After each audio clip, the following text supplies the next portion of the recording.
मना करारे प्रसन्न सर्व सिद्धीचे हे कारण. बऱ्याच वेळा बघा बरेच लोक कुठेतरी मनात प्रत्येक गोष्ट साठवत असतात. बघा आपण म्हणतो मेरे दिल को लगी हुई चोट मैं कभी भूल नहीं सकता. तुमचे काहीतरी इमोशन अडकून बसलेले, तुम्ही काहीतरी विचार दिवसभर करताय गेली 3 महिने 4 महिने 5 महिने, आणि त्या विचारांमुळे बऱ्याच स्त्रियांमध्ये थायरॉइड वाढतोय आज. अति विचार, अति चिंता, अति स्ट्रेस हे थायरॉइडचं पहिलं कारण आहे. बऱ्याच वेळा लोकांना स्वतःला मान मोडायची सवय असते आणि ती कधीतरी एखाद्या न्हाव्याने जोरात मोडली, मग तिथे कुठेतरी मानेतनं गादी स्लिप होते, डिस्क चकती बाहेर येते आणि तिथनं हाताला मुंग्या यायला चालू होतात.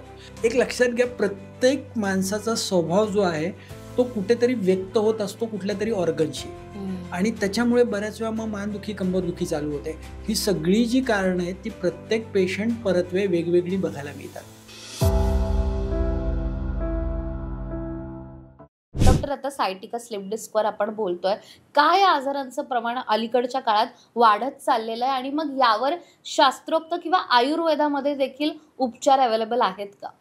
एक लक्षात घ्या, सायटिका वाढण्याचं पहिलं कारण आहे सेडेंटरी लाईफस्टाईल. आज लोक व्यायामच करत नाहीयेत.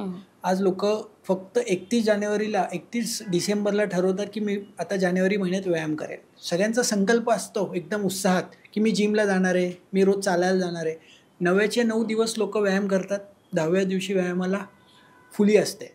तर व्यायामाचा अभाव हे पहिलं कारण आहे. दुसरं कारण आहे, बऱ्याच वेळा एखाद्या कुठेतरी झटका बसतो, गाडीतली एखादी वस्तू घ्यायला गेलो किंवा रस्त्यावरती पडलेली एखादी वस्तू घ्यायला गेलो आहे, जमिनीवरती पडलेली एखादी वस्तू घ्यायला गेलो आणि कुठेतरी लचक बसली, एखादा सिलेंडर उचलला, एखादं पोतं उचललं, एखादी बॅग उचलली आणि तिथे कुठेतरी कमरेला मानेला झटका बसतो. बऱ्याच वेळा लोकांना स्वतःला मान मोडायची सवय असते आणि ती कधीतरी एखाद्या न्हाव्याने जोरात मोडली, मग तिथे कुठेतरी मानेतनं गादी स्लिप होते, डिस्क चकती बाहेर येते आणि तिथनं हाताला मुंग्या यायला चालू होतात. काही लोकांना त्यामुळे चक्कर येते. बऱ्याच वेळा स्वतःचं घर हे फिरल्यासारखं वाटतं, स्वतः माणूस फिरल्यासारखा वाटतो. ही वेगवेगळी लक्षणं सायटिकामध्ये, स्लिप डिस्कमध्ये किंवा जिथे कुठे गादी बाहेर येते त्याच्यामुळे काही लोकांना मानेला त्रास होतो, काही लोकांना मिड थोरॅसिक मधले मणके, पाठीचा मधला कणा तिथे त्रास होतो, काही लोकांना कमरेच्या तिथे त्रास होतो, काही लोकांना पावलांना त्रास होतो. तर हा दिवसेंदिवस वाढायचं एक कारण आहे कुठेतरी झटका बसणं, कुठेतरी जोर तिथे लागणं, फटका बसणं, बऱ्याच वेळा टॉर्क आणि फोर्स वाढणं. काही लोकांमध्ये बऱ्याच वेळा गाडीतला प्रवास करत असतात, स्पीड ब्रेकरमध्ये जोरात गाडी जाते आणि तिथे कुठेतरी कमरेला आघात होतो. काही लोक डान्स करतात, ते पार्टीला गेलेले आहेत आणि कुठेतरी पाय घसरून पडले जमिनीवरती आणि तिथे कुठेतरी मग त्रास झाला. तर ही जी कारणं आहेत ती प्रत्येक पेशंट टू पेशंट वेगळी वेगळी असतात. एखादा माणूस झाडावरनं पडलाय, शॉक लागलेला आहे, अशी बरीच कारणं घेऊन लोक येतात. आणि एक महत्वाचं कारण तुम्हाला सांगतो, मानसिक अवस्था. मना करारे प्रसन्न सर्व सिद्धीचे हे कारण. बऱ्याच वेळा बघा बरेच लोक कुठेतरी मनात प्रत्येक गोष्ट साठवत असतात. बघा आपण म्हणतो मेरे दिल को लगी हुई चोट मैं कभी भूल नहीं सकता. बऱ्याच वेळा एखादी गोष्ट, काहीतरी कोणीतरी बोललेलं असतं आणि ते बोलल्यानंतर बऱ्याच वेळा एखाद्या लग्नात ते भांडण उकरून निघतं. अरे आता ह्याच्या लग्नामध्ये ह्याला असाच त्रास द्यायचा आपल्याला. आणि ह्या गोष्टी आपण समाजात बघतोय, कारण कुठेतरी त्या मनाचा संबंध कुठे ना कुठे तुमच्या इमोशनशी, तुमच्या अवयवांशी, तुमच्या ऑर्गनशी असतो आणि ते ऑर्गन मिसअलाइन होतात, तिथले लिगामेंट टाईट होतात. बऱ्याच वेळा लिव्हर हा या पद्धतीने हलत असतो, पण तो लिगामेंट तुमचे काहीतरी इमोशन अडकून बसलेले, तुम्ही काहीतरी विचार दिवसभर करताय गेली 3 महिने 4 महिने 5 महिने, आणि त्या विचारांमुळे बऱ्याच स्त्रियांमध्ये थायरॉइड वाढतोय आज. अति विचार, अति चिंता, अति स्ट्रेस हे थायरॉइडचं पहिलं कारण आहे. मग कुठेतरी तो झटका, तो इमोशनचा फटका, राईट किडनी, बऱ्याच वेळा एखाद्या घरात एखादा जवळचा व्यक्ती वारला आहे, एक्सपायर झालेला आहे, एखादा व्यक्ती सोडून गेलेला आहे, एखाद्याचं ब्रेकअप झालेलं आहे, राईट किडनी मिसअलाइन होते. जे लोक बँकर्स आहेत, जे लोक एंटरप्रेनर आहेत, जे लोक सतत हिशोब करतात, त्यांचा डिओडिनम नावाचा अवयव त्या विचारांमुळे मिसअलाइन होतो, तिथे मुवमेंट होत नाही. बऱ्याच वेळा काही लोकांमध्ये बघा, तुमच्या घरात उद्या 30 लोक जेवायला येणार आहे असं तुम्हाला सांगितलं की काही काळामध्येच तुमची लगेच मान दुखायला लागते, इथे अवघडल्यासारखं वाटतं, अप्पर ट्रॅपेझियस मसल, गोळा येतो पोटामध्ये. एक लक्षात घ्या, प्रत्येक माणसाचा स्वभाव जो आहे तो कुठेतरी व्यक्त होत असतो कुठल्या तरी ऑर्गनशी, आणि त्याच्यामुळे बऱ्याच वेळा मग मानदुखी कंबरदुखी चालू होते. ही सगळी जी कारणं आहेत ती प्रत्येक पेशंट परत्वे वेगवेगळी बघायला मिळतात. मग त्याचे उपचार जे आहेत तेही वेगळे वेगळे आहेत. कारण एक लक्षात घ्या, आम्ही आमच्या दवाखान्यामध्ये कोणताही पेशंट आला की त्याला पहिलं आम्ही त्याची नाडी परीक्षा करतो.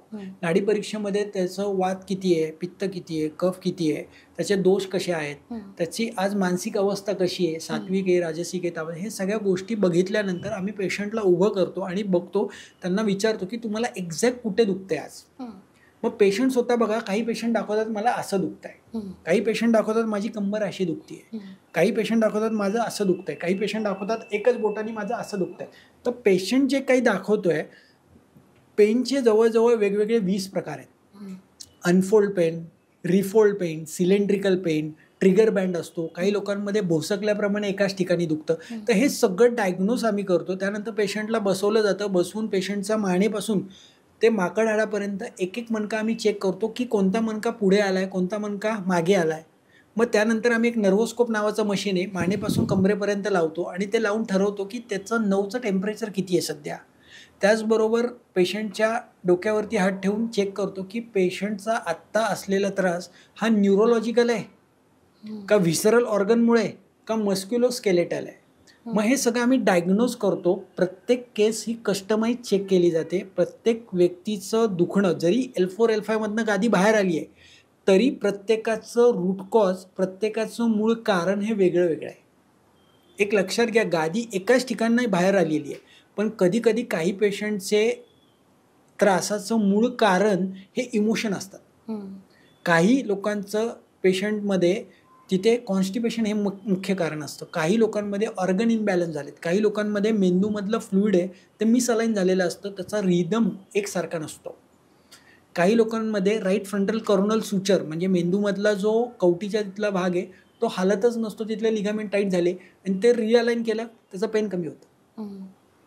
बऱ्याच वेळा काही लोकांचे नर्वस सिस्टीममध्ये म्हणजे एखादी सायटिक नर्व जी आहे तिथे फायब्रोसिस झालेलं असतं, तो मेन रूट कॉज असतो. त्याला रिपेअर जोपर्यंत करत नाही तोपर्यंत ते पेन कमी होत नाही. गादी L4 L5 मधनं बाहेर आलेली आहे. प्रत्येक पेशंटचं कारण हे वेगळं वेगळं आहे. माझ्याकडे कालच एक लेडीज आली होती, डावा पाय दुखत होता प्रचंड आणि जेव्हा मी केस टेकिंग घेतलं, केस टेकिंग पूर्ण झाल्यानंतर मी त्यांच्याशी गप्पा मारायला बसलो आणि पूर्ण केस समजून घेतल्यानंतर लक्षात आलं की तिचा रूट कॉज जो आहे तो इमोशन होता. मग इमोशनमध्ये मी तिला विचारलं की ताई सांगा मला अजून काय काय होतं आहे तुम्हाला. मग मी त्यांचं पिरियड समजून घेतले, मी त्यांचं डिलेवरीज किती झाल्यात समजून घेतलं, मग मी त्यांचे आहार काय आहे, ते किती वाजता उठतात आहे, किती वाजता झोपतात आहे, त्यांच्या आयुष्यामध्ये आत्तापर्यंत काय काय आजार झाले, कोणती औषधं त्यांनी घेतलेली आहेत, कोणते ऑपरेशन झालेत, हे सगळं विचारून झाल्यानंतर मी त्यांना पुढचा प्रश्न विचारला की तुमचं मानसिक अवस्था कशी आहे, तुमचं वैवाहिक जीवन कसं चालू आहे. मग हे विचारलं त्यांनी पॉपअप केलं लगेच की सर हे तुम्हाला कसं समजलं. म्हणलं हे समजलं नाही, ही माझी एक स्टाईल आहे विचारायची की तुमचं काय काय तुमच्या आयुष्यात चाललेलं आहे. मग जेव्हा ते मी प्रश्न तो विचारला त्यांनी लगेच सांगितलं की माझं वय आत्ता 42 आहे, मला खूप डिझायर्स होतात इंटरकोर्स करण्याच्या, पण माझ्या नवऱ्याला वाटतं की आता ब्रह्मचर्याचं पालन करावं. त्यांनी बरेच आध्यात्मिक पॉडकास्ट ते ऐकतात, बरेच लोक ते त्या मार्गाला जायचं आहे. मग माझ्या डिझायर्स प्रचंड वाढलेल्या आहेत, त्या पूर्ण होत नाही आणि ते नाही झाल्यामुळं माझी कंबर दुखायला लागली. मग हाही एक मोठं कारण आहे की प्रत्येक पेशंटचा रूट कॉज हा वेगळा वेगळा आहे. एक लक्षात घ्या, मागच्या आठवड्यात एक दुसरी केस आली होती की ज्याच्यामध्ये कंबरदुखी आम्ही निदान केलं, पण ते कंबरदुखीचं कारण हे त्यांचे अति खेळणं होतं. एक 28 वर्षाचा मुलगा आला होता की जो सकाळी 2 तास कंपल्सरी रनिंग करणं, 200 मीटर 300 मीटर धावणं, संध्याकाळी तो कबड्ड्या कुस्त्या पैलवानगिरी करायचा, त्याचबरोबर आठवड्यातले 3 दिवस बॅडमिंटन टेनिस खेळायला जायचा. त्याचं अति खेळणं हे एक मुख्य कारण कंबरदुखीचं होतं. मग तिथे मला सांगावं लागलं की तुझे खेळ कमी कर तर तुझी कंबरदुखी कमी होणार आहे. त्याचबरोबर मागच्या आठवड्यात अजून एक केस आली होती की ज्या केसमध्ये एक कारणच एकदम वेगळं होतं.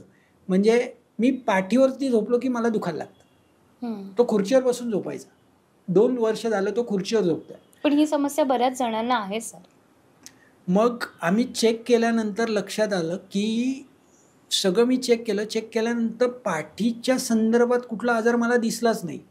मग मी त्यांना पाठीवरती झोपवलं, पोटावरती ऑर्गन चेक करायला घेतले. ऑर्गन चेक करायला घेतल्यानंतर मला सिकमच्या तिथे अपेंडिक्स नावाचा जो बऱ्याच वेळा लोक अपेंडिक्सची सर्जरी करतात आणि अपेंडिक्सची सर्जरी केल्यानंतर साधारण 3ऱ्या दिवसापासून त्याला हा त्रास चालू झाला. मी त्याला विचारलं की हे तुला आजपर्यंत कोणी विचारलं नाही का डॉक्टरनी? तो मला 2 वर्षात कोणी विचारलंच नाही. मग जेव्हा मी तिथले आजूबाजूचे लिगामेंट, आजूबाजूचे muscle, instrumented assisted soft tissue manipulation नावाची ट्रीटमेंट आहे, ज्याच्यामध्ये अमेरिकेचे काही प्रोब्स आहेत स्टीलचे. त्या प्रोबने आम्ही तिथले मसल्स, तिथले फायब्रोसिस घासून तिथले नोट्स सोडवतो आणि ते नोट्स आम्ही सोडवले. आणि नोट्स सोडवल्यानंतर एकच ट्रीटमेंट फक्त दिली, कारण मला बाकीचं रूट कॉज काही नव्हता, बाकीच्या काही गोष्टी मला तिथे सापडल्या नाही. तेवढं करून मी त्यांना घरी पाठवलं. आणि दुसऱ्या दिवशी ते सकाळी दवाखान्यात आले 9 वाजता आणि पाया पडले डायरेक्ट, सर मी पंढरपूरवरनं परत आलो आहे आणि माझ्या वडिलांनी सांगितलं तू 2 वर्षानंतर झोपलेला आहेस, पंढरपूरचा पांडुरंग तुला पुण्यात भेटला, तू पहिलं त्याचं सकाळी दर्शन घे. म्हणजे एक लक्षात घ्या, सगळ्यात महत्त्वाचं रूट कॉज जो आहे हा कंबरदुखीमध्ये खूप महत्त्वाचा आहे. प्रत्येक पेशंटचा रूट कॉज हा वेगळा वेगळा असू शकतो. बरोबर आहे. कधी काही लोकांमध्ये गादी बाहेर आलेली आहे परंतु त्याचा रूट कॉज ऑर्गन इम्बॅलन्स असेल, काही वेळा मसल इम्बॅलन्स असेल, काही वेळा बोन इम्बॅलन्स असेल.